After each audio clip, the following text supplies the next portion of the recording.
Assalamualaikum warahmatullahi wabarakatuh.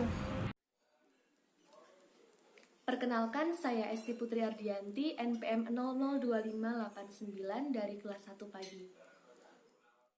Perkenalkan, nama saya Muhammad Insan Maulana, NPM 002636 dari kelas 2 pagi. Perkenalkan, nama saya Saadah, NPM 1812010026663. Perkenalkan, nama saya Ismi Indri Rusviani, bisa dipanggil Ismi, dan NPM saya 1861201002617. Terima kasih. Di sini saya akan menjelaskan mengenai pasar global. Apa sih pengertian dari pasar global?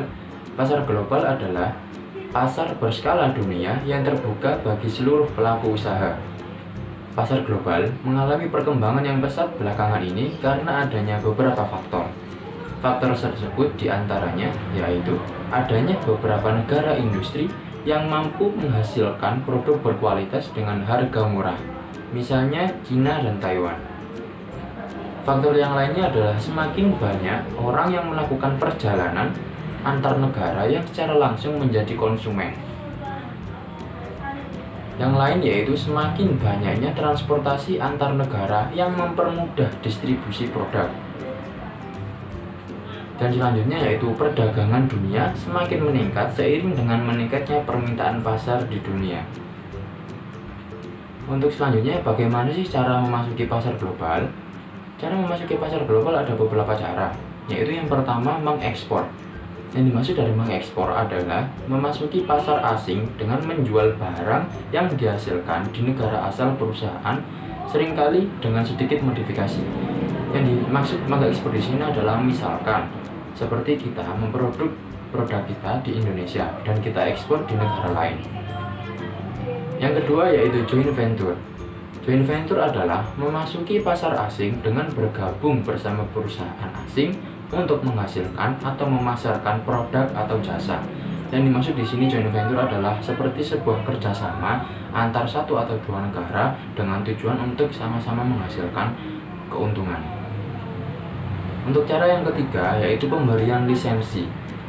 Pemberian lisensi di sini yang dimaksud adalah suatu metode memasuki pasar asing di mana perusahaan menjalin suatu kesempatan dengan membeli lisensi di pasar asing.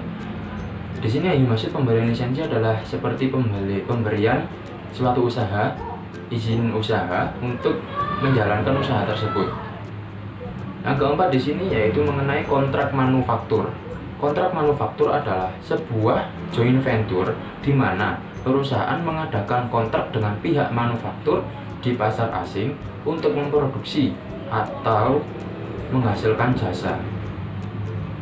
Yang kelima yaitu mengenai kontrak manajemen.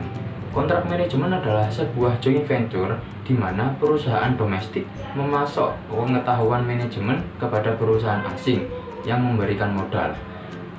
Di sini yang dimaksud dengan kontrak manajemen adalah seperti sebuah joint venture di mana adanya perjanjian kontrak manajemen dari satu perusahaan domestik ke perusahaan internasional yang memberikan modal ke perusahaan domestik itu sendiri. Selanjutnya yaitu kepemilikan bersama. Yang dimaksud kepemilikan bersama adalah sebuah joint venture di mana perusahaan bergabung dengan investor di pasar asing untuk menciptakan bisnis lokal di mana perusahaan berbagi kepemilikan dan kendali bersama. Di sini sama seperti joint venture, tetapi kepemilikannya adalah kepemilikan bersama seperti pembagian saham dan sebagainya. Dan perusahaan tersebut dikelola oleh kedua belah pihak. Yang ketujuh yaitu investasi langsung. Yang dimaksud dengan investasi langsung adalah memasuki pasar asing dengan mengembangkan fasilitas perakitan atau manufaktur yang berpusat di luar negeri. Jadi yang dimaksud di sini investasi langsung adalah bagaimana cara kita mengembangkan fasilitas perakitan atau produksi yang berpusat di luar negeri. Jadi di negara yang kita tuju. Itu yang dapat saya sampaikan dari pasar global dan bagaimana cara memasuki pasar global. Selanjutnya, Di sini saya akan membahas mengenai poin pertama, yaitu kerjasama ekonomi dan pengaturan istimewa dalam perdagangan. sejak berakhirnya Perang Dunia Kedua, terdapat minat yang sangat luar biasa dalam kerjasama ekonomi. Antusiasme untuk kerjasama ekonomi telah dipacu dengan suksesnya masyarakat Eropa yang mendapat inspirasi dari ekonomi Amerika Serikat. Terdapat berbagai tingkat kerjasama ekonomi berkisar pada perjanjian antara dua negara atau lebih untuk mengurangi hambatan terhadap sebuah perdagangan, sampai interogasi ekonomi sepenuhnya dari ekonomi kedua negara atau lebih. Selanjutnya adalah mengenai pengaturan istimewa yang paling terkenal di abad 20. Yang pertama yaitu Free Trade Area, adalah sekelompok negara yang setuju untuk menghilangkan semua hambatan internal terhadap perdagangan di antara anggotanya. Yang kedua yaitu keseragaman pabean atau custom union, adalah evolusi logis dari wilayah perdagangan bebas. Yang ketiga ada pasar bersama. Pasar bersama ini mengakibatkan terjadinya penghapusan penghalang tarif internal dan membuka penghalang eksternal bersama. Yang keempat ada uni ekonomi atau economic union. Uni ekonomi yang sudah berkembang lengkap akan membutuhkan kesatuan politik yang ekstensi, yang membuat keadaan serupa dengan sebuah negara. Yang kelima ada Organisasi Perdagangan Dunia dan GATT, adalah kontrak yang mengikat antara 125 negara yang mempunyai tujuan untuk mempromosikan perdagangan di antara para anggotanya. Kerjasama ekonomi regional. Selain inisiatif multilateral dari GATT, berbagai negara di setiap kawasan dunia mengarah pada hambatan yang lebih kecil terhadap perdagangan di dalam regional masing-masing. Bagian berikut menguraikan persetujuan kerjasama ekonomi regional utama. Yang pertama, Asia Pacific Economic Cooperation atau APEC. Setiap bulan November, perwakilan dari 18 negara yang saling bertetangga di Lautan Pasifik bertemu secara formal, itu membahas prospek liberalisasi perdagangan secara kolektif.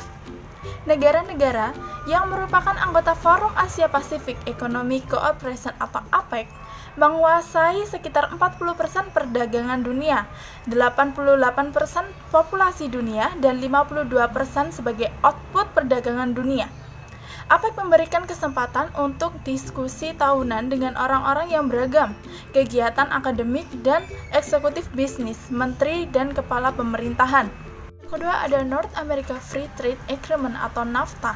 Di tahun 1988, Amerika Serikat menandatangani perjanjian perdagangan bebas dengan Kanada, US-Canada Free Trade Agreement CFTA, yang diperluas di tahun 1993. Untuk menyertakan Meksiko, NAFTA menciptakan wilayah perdagangan bebas dengan populasi 381 juta jiwa dan produk nasional bruto dengan 7,6 triliun di tahun 1995. Kemudian yang ketiga ada Association of Southeast Asian Nations atau disebut dengan ASEAN, adalah sebuah organisasi untuk kerjasama ekonomi, politik, sosial, dan budaya di antara ke-9 negara anggota seperti Indonesia, Brunei, Laos, Malaysia, Myanmar, Filipina, Singapura, Thailand, dan Vietnam. ASEAN didirikan pada tahun 1967 dengan penandatanganan Deklarasi Bangkok. Kelompok ASEAN meliputi 356 juta penduduk dan PNB sebesar 675 miliar dolar per kapita di antara negara-negara anggota ASEAN pada tahun 1997 berkisar dari 22.700 dolar di Singapura sampai 900 dolar untuk di Indonesia. Kemudian ada Uni Eropa. Uni Eropa didirikan dengan Perjanjian Roma di bulan Januari 1958. 6 negara anggota semula adalah Belgia, Prancis, Belanda, Luxembourg, dan Jerman Barat. Di tahun 1973, Inggris dan Denmark dan Irlandia bergabung, diikuti oleh Yunani pada tahun 1981 serta Spanyol dan Portugal di tahun 1986. Mulai 1 Januari 1995, 3 anggota baru bergabung, yaitu Finlandia, Swedia, dan Austria. 3 karakteristik pasar regional. Terdapat berbagai cara untuk membagi negara-negara di dunia menjadi pasar regional yang berbeda-beda. Sebenarnya, mendefinisikan pasar regional merupakan usaha untuk mengelompokkan negara di mana persamaan dalam kelompok dan perbedaan kelompok dan akan tampak semaksimal mungkin. Pasar nasional dikelompokkan berdasarkan pada pendekatan geografik. Survei ringkas dari setiap regional disajikan. Jepang diamati lebih terinci sebagai contoh dari analisis yang lebih mendalam. Pendekatan pengelompokan yang sederhana adalah untuk menggunakan suatu penilaian secara sederhana menyangkut kriteria yang penting atau relevan. Di sini saya akan menjelaskan tentang pemasaran negara berkembang. Kekurangan akan barang dan jasa merupakan masalah sentral di negara-negara berkembang dan kebutuhan yang paling menekan adalah memperluas produksi.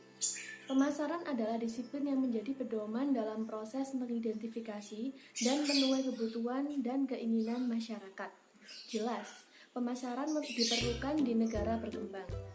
Peluang jangka panjang dapat dipertahankan di negara-negara berkembang. Sekarang, D9 hanya memproduksi dan menjual sebagian kecil dari outputnya di Cina.